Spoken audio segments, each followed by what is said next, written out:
السلام علیکم viewers, عدنانس view میں ایک مرتبہ پھر آپ کو خوش آمدید۔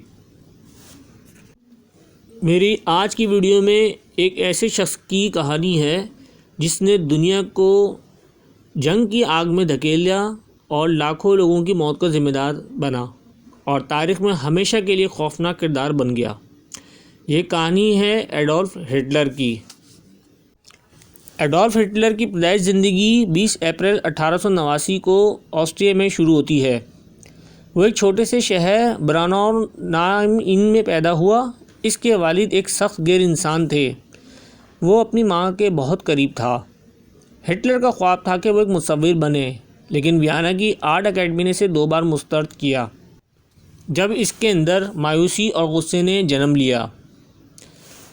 پہلی جنگ عظیم شروع ہوئی تو ہٹلر جرمن فوج میں شامل ہو گیا۔ وہ ایک بہادر سپاہی تھا، لیکن جنگ کے اختتام پر جب جرمنی کو شکست ہوئی تو وہ شدید غصے میں آ گیا۔ اس کا ماننا تھا کہ یہودیوں اور سیاستدانوں نے جرمنی سے غداری کی ہے۔ اسی غصے کے ساتھ وہ سیاست میں آیا اور نازی پارٹی کا حصہ بن گیا۔ 1923 میں ہٹلر نے حکومت کے خلاف ایک بغاوت کی کوشش کی، لیکن وہ ناکام رہا اور جیل چلا گیا۔ جیل میں اس نے اپنی مشہور کتاب مین کیمپف لکھی، جس میں اس نے اپنی نسل پرستانہ نظریات اور مستقبل کے عزائم کا ذکر کیا۔ جب وہ رہا ہوا تو اس نے نازی پارٹی کو مضبوط بنایا اور 1933 میں جرمنی کا چانسلر بن گیا۔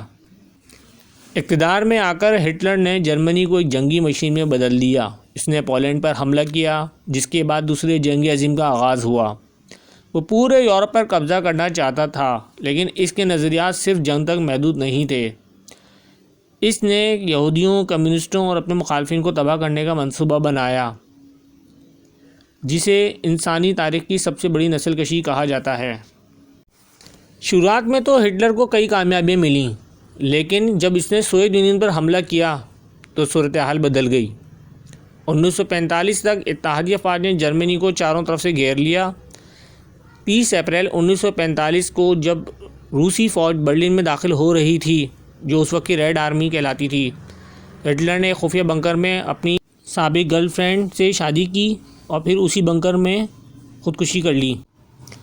ویورز، ایڈولف ہٹلر تو مر گیا، لیکن اس کی جنگ نے دنیا کو ناقابل تلافی نقصان پہنچایا۔ آج بھی وہ ظلم و تباہی کی علامت سمجھا جاتا ہے۔ اس جنگ کے دوران بہت سے واقعات دیکھنے کو ملے، جیسے کم عمری نوجوانوں کی زبردستی جبری شمولیت یورپی افواج میں۔ ہٹلر کی اس جنگ کی وجہ سے اسلحہ بنانے والے ممالک جو ہیں ان کی بھی چاندی ہو گئی۔ ٹینکوں کی شروعات ہوئی تو پورا یورپ، امریکہ اس میں جت گیا۔ سوویت یونین نے اپنے مخصوص اور خاص قسم کے ٹینک بنائے۔ اسی دوران سب سے پہلے جرمنوں نے جیٹ فائٹر ایجاد کیے، اور ان کے جیٹ فائٹر جو ہیں وہ تباہی کی علامت سمجھے جاتے تھے۔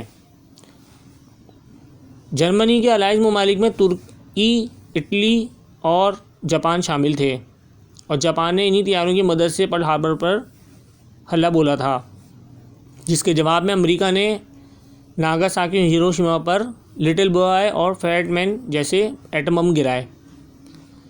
ناظرین، ہٹلر تو جنگ شروع کر کے اپنے اختتام کو پہنچ گیا، لیکن اس کے بعد جو شروعات ہوئی اسلحے کی وہ آج تک جاری ہے۔